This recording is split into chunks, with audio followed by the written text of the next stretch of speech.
वक्फ सुधारणा कायद्याला आव्हान देणाऱ्या अनेक याचिका सुप्रीम कोर्टात दाखल। याचिकांवर 20 मे रोजी सुनावणी होणार।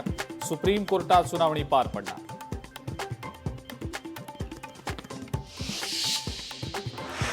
अक्षय शिंदे एन्काउंटर प्रकरणी नव्या एसआयटीची स्थापना। सुप्रीम कोर्टाच्या निर्देशानंतर नवीन एसआयटी स्थापन। नवी मुंबईच्या पोलिसांचा सुद्धा एसआयटीमध्ये समावेश।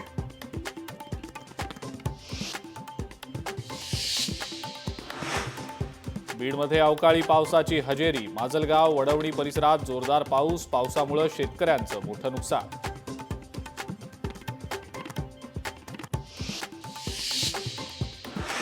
अमळनेर स्टेशनजवळ रेल्वे रुळावरनं घसरली। नंदुरबारकडे जाणारी मालगाडी घसरली। भुसावळ सुरत मार्गावरील रेल्वे वाहतूक विस्कळीत।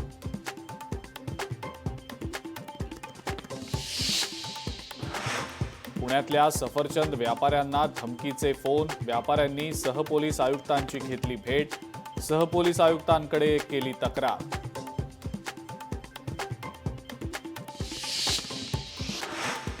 मित्रांसोबत पार्टी करणं महागात। मालेगावात मित्रच मित्राच्या जीवावर उठले। ओवाडी नाला ते दरेगाव हिल टेकडीकडे जाणाऱ्या रस्त्यावर मिळाला मृतदेह।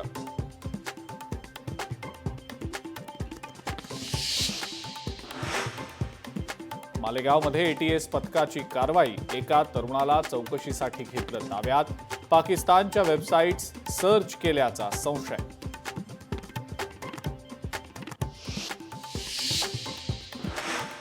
अहिल्यानगरमध्ये 13,75,00,000 रुपये किमतीचे अंमली पदार्थ एका टेम्पोमधून केले जप्त। आरोपीला पोलिसांनी घेतलं ताब्यात।